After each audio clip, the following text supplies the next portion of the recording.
Un autre pays qui inquiète, c'est la Guinée-Conakry. On sait qu'il y a une médiation dirigée par l'ONU, l'Union africaine et puis la CEDEAO qui était à Conakry. Et cette médiation demande simplement l'accès au domicile du chef de file de l'opposition, Cellou Dalein Diallo. Firmin, apparemment, il n'est même pas libre. Et comment on va pouvoir négocier l'apaisement en Guinée-Conakry? Est-ce que celui qui a été réélu veut négocier l'apaisement? Je ne pense pas que celui qui a été réélu, c'est-à-dire le président sortant... Il a dit qu'il est le président de tous les Guinéens. Il est le président de tous les Guinéens.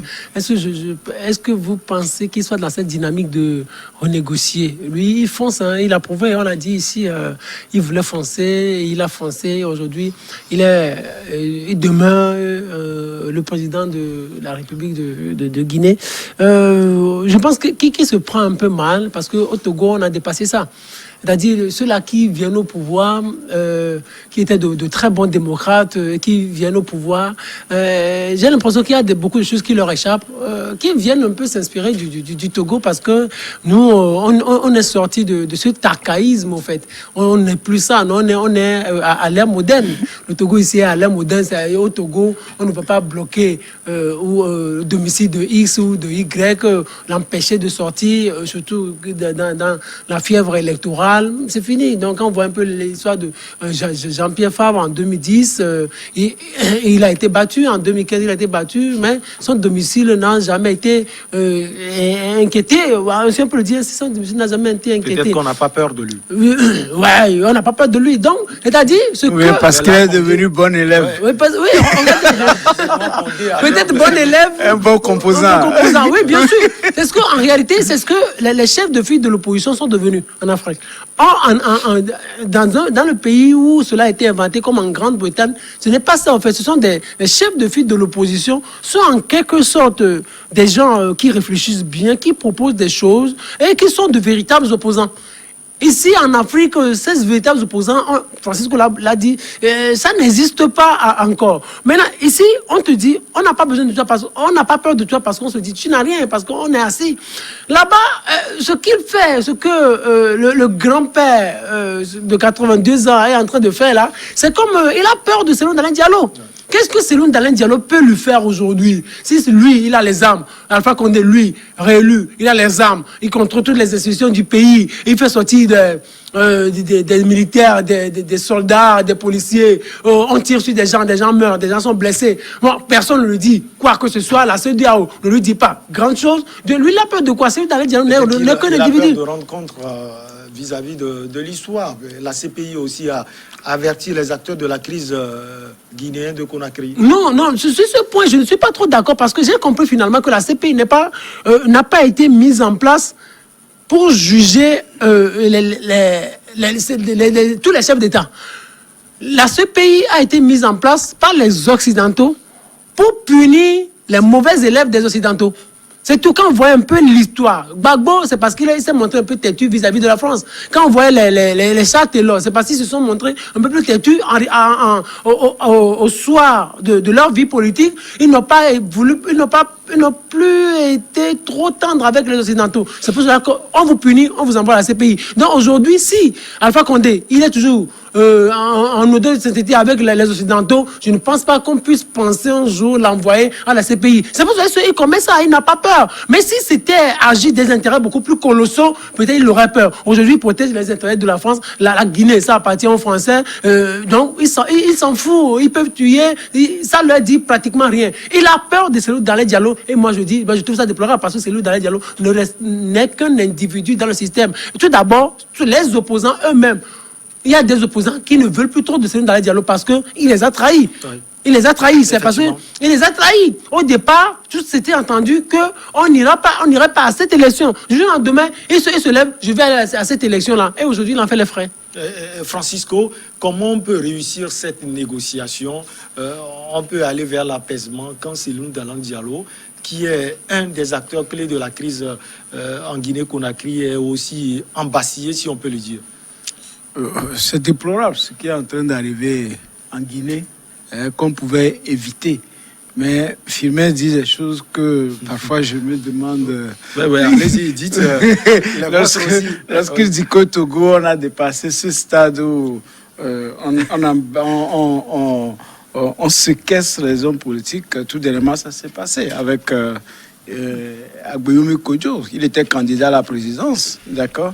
Donc, il ne faut pas perdre de vue ça.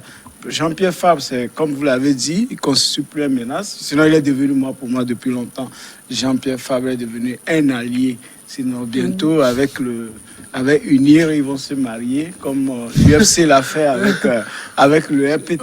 Aujourd'hui, il devient beaucoup plus ouvert, il est devenu humain, il a un discours beaucoup plus conciliant. Avec le RPT, mais qui le fasse. C'est qui est l'un de Alpha Condé et c'est l'un d'Alain Diallo. Oui, ben, avec Condé, le vieux père, que nous appelons affectueusement Cube Magie, ce vieux démocrate, vraiment, il nous laisse avec beaucoup d'arène dans la gorge parce que c'est pas normal ce qu'il est en train de faire en Guinée. C'est pas du tout normal parce que les gens ont œuvré, les gens sont bataillés. Même les démocrates à partir du Togo, comme Yaovi, Maître Yaovi Agboibo, même faisait partie du collège de 16 avocats à l'époque. Donc les gens l'ont défendu partout jusqu'à ce qu'un jour ils prennent le pouvoir. Il fait 2 mandats, déjà même quand il est venu. Après, le deuxième mandat, c'était vraiment avec des morts. Et il fonce, il change la constitution. Le démocrate qui déverrouille la limitation des mandats. Tout ce qu'on disait, il dit non, que c'est pas pour son intérêt d'aller aux élections. Lui veut juste modifier. Voilà où il en est. Et maintenant, son opposant, numéro 1, comme eux-mêmes, ils ont l'habitude de les appeler chefs de file de l'opposition. De l'opposition, oui, il tient le fil. Parce que c'est eux-mêmes qui l'ont tendu le fil, qu'il est le chef de file. Il tient. Et lui aussi n'a pas trahi peut-être parce que oui, il a dit Sidi Touré, d'autres opposants. Il a trahi. Parce que ces élections, on le disait depuis, ça ne va qu'apporter des morts. Le mieux, c'est de ne pas y participer, c'est de ne pas y aller. Et laisser, comment l'appelle-t-on, Condé, dans ses illusions, aller gagner ces élections, même avec 200%, et puis continuer par diriger la Guinée. Parce que là, ce qu'il vient de faire, vous ne pouvez pas. Il ne peut pas cadrer le pays. Il ne peut pas. Tout le système électoral, l'administration, elle est dans le main de Alpha Condé. Qu'est-ce qu'il va faire? La preuve, au lendemain des élections, eux-mêmes, ils ont collecté. Vous avez vu même, quelques jours avant les élections, on dit les procès-verbaux, il n'y aura qu'un seul exemplaire. Et quoi, il faut photocopier. C'est quelle élection ça? Si vous voyez. Et finalement, ils ont réuni des procès-verbaux. Et après, l'appareil de l'État a contourné, a pris du temps pour donner les résultats région par région, jusqu'au moment où ils donnent le pic ce dont tout le monde s'attendait, que Alpha Condé a gagné. Et vous avez vu le cortège de violence, ça fait les morts pour la CEDEAO, parce que depuis on le disait, la CEDEAO pouvait tout faire pour éviter ce carnage qui est en train de se passer. Parce que là, aujourd'hui, ce qui est en train de se passer en Guinée, ce n'est pas pour s'arrêter dans quelques jours. Parce que ça va chauffer. Parce que lorsque vous prenez même la personne de Alpha Condé, 80 ans, son état, quand vous le voyez marcher, c'est une crise en perspective.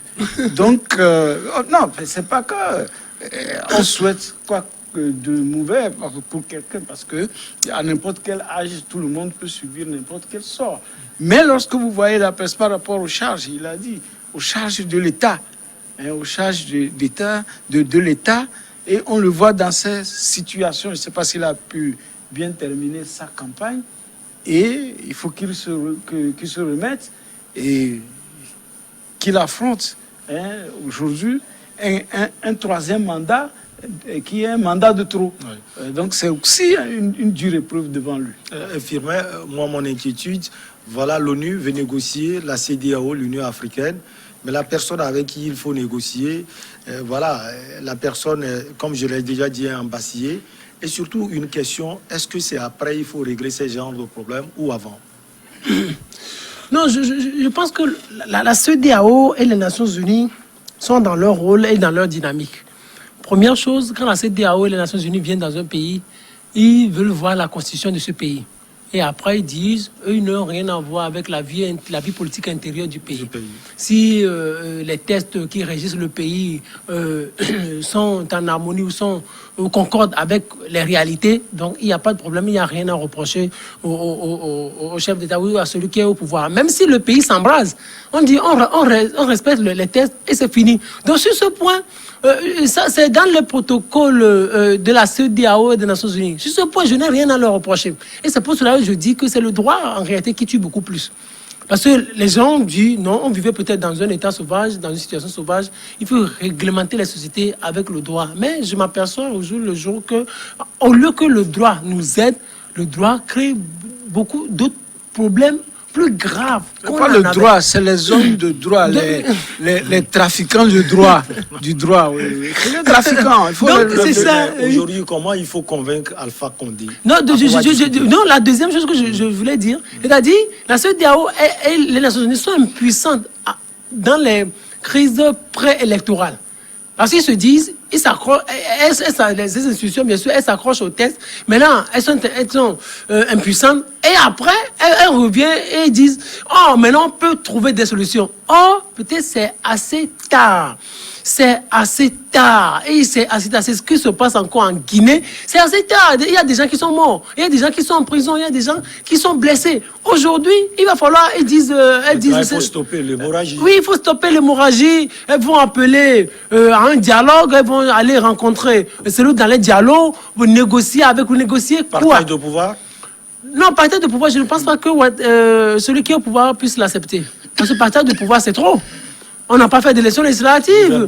Oui, peut-être. Je pense que le gouvernement d'union nationale, même, les chefs d'État africains ne veulent plus de ça. Ils veulent peut-être. Le terme, c'est beaucoup plus gouvernement d'ouverture. Gouvernement du... Est-ce qu'il y a une différence? Voilà. Mais ils ne veulent pas ça. Le gouvernement d'union nationale, parce qu'ils se disent qu'il n'y a pas trop de problèmes, le pays est réconcilié. Parce qu'il y a, quand on parle de union nationale, ça veut dire que le pays n'est pas réconcilié. Les chefs d'État, les chefs d'État disent aujourd'hui que les pays sont réconciliés. Et aujourd'hui, ils parlent de gouvernement de large d'ouverture. Donc aujourd'hui, on va aller chez Alain Diallo, on va lui proposer des choses. Il va dire d'accord, j'accepte. Et on va peut-être lui octroyer peut-être quelques postes à lui et à ses sympathisants ou aux membres de son parti. Mais je pense qu'à ce niveau aussi que c'est un problème.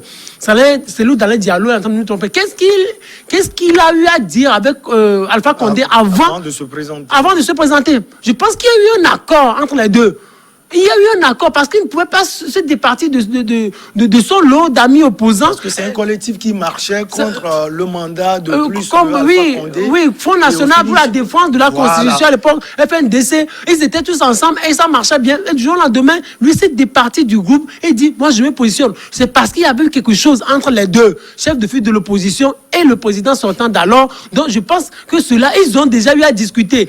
Eux-mêmes, ils se comprennent, ils s'appellent, peut-être ils se rencontrent. C'est le peuple qui souffre. C'est le peuple qui souffre. Aujourd'hui, il faut que la CEDEAO et les Nations Unies parlent sérieusement à Alpha Condé. Je sais que ces institutions le soutiennent, mais aujourd'hui, il ne faut plus que les Guinéens meurent ou continuent par mourir. Il faut que l'hémorragie là, ça cesse. Je pense que Condé, il a été déjà réélu. Il n'a plus peur et maintenant il va être un peu plus ouvert qu'avant. Vous le voyez, très ouvert qu'avant? Non, c'est maintenant qu'il aura plus peur, hein, parce que c'est la marche qu'il fallait pas franchir. Oui. Il faut être sincère.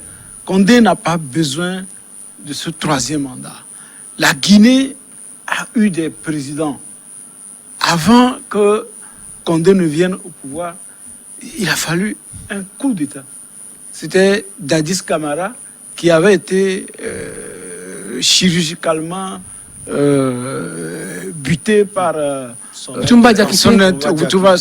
aide, hein, et puis il a fait, c'était un médecin même d'ailleurs, il a fait, connaissant l'anatomie de l'homme, au moins l'a préservé. Il est vivant, je crois, il est en Côte d'Ivoire. Il est au Burkina. Il est au Burkina plutôt, voilà. Et après, il y a eu des élections.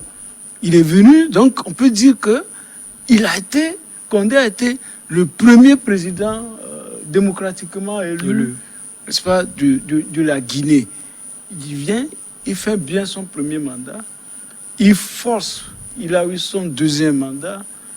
Pourquoi ne pas faire, comment l'appelle-t-on, une passation de témoins? Il force. Regardez, depuis 2 ans qu'il a commencé cette histoire de modification de la Constitution, on a compté plus de 90 morts. Plus de 90 morts. Plus des simples protestations. Il a dit, notre CEDEAO est là, elle ne fait que compter les morts. Jusqu'à ce qu'il décide d'aller à ces élections. Aujourd'hui, il a plus d'ennemis qu'avant.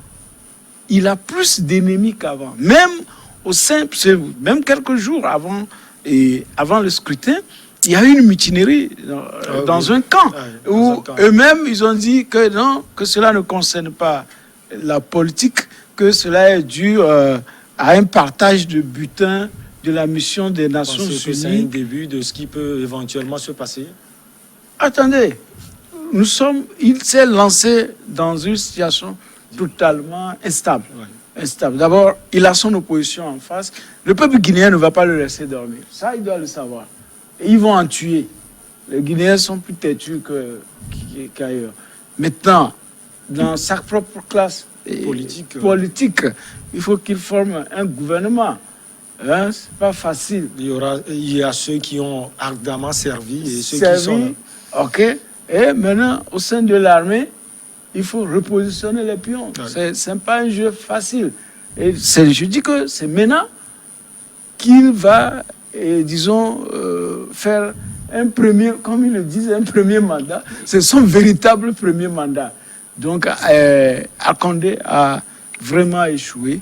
Il n'a plus que faire liquider la vie des Guinéens comme ça. Et malheureusement, c'est Dana Diallo, qui est un ancien routinier, aurait pu s'associer au boycott massif pour que aujourd'hui on ne compte pas des morts. Parce que les gens vont, comme je dis, les gens vont continuer de mourir en Guinée et on ne sait pas ce que sera demain. Firmin, quel dessin pour finir vous faites de la Guinée? Le dessin pour finir, je pense... la Guinée future. Oui, la Guinée future, que le vieux qui est déjà au pouvoir, qui est déjà à son 3e mandat, que cela soit vraiment le dernier mandat pour lui, et que dans les 5 prochaines années, qu'il appelle, comme je l'ai souhaité aussi pour Ouattara, qu'il appelle les autres opposants qui s'asseyent et redéfinissent une nouvelle carte pour la Guinée. C'est-à-dire, il est déjà vieux, il a déjà fait sa vie, il a été opposant, il a fait le pouvoir pendant l'opposition 40 ans, pouvoir 15 ans, 55 ans de vie politique. Je pense que c'est beaucoup, il est à féliciter. Mais aujourd'hui, il faut qu'il prépare la Guinée pour un lendemain beaucoup plus meilleur, un lendemain beaucoup plus juteux, un lendemain beaucoup plus réconcilié. Donc, il ne faut pas qu'il continue par adopter des comportements qui embraseraient davantage la Guinée. Donc, il va falloir qu'il asseye un dialogue dans les prochaines années et qu'ensemble, ils redéfinissent de nouvelles cartes, une nouvelle carte pour la Guinée, surtout une nouvelle carte politique, sociale et économique. Parce que la Guinée, elle a des ressources, bien sûr, mais elle fait partie des pays les plus pauvres du monde. En Guinée, le panier de la ménagère est toujours menacé. En Guinée, les gens ont toujours du mal à se nourrir. Les Guinéens vivent avec, la plupart, bien sûr, plus de 50% vivent avec moins d'$1 par jour. C'est cruel pour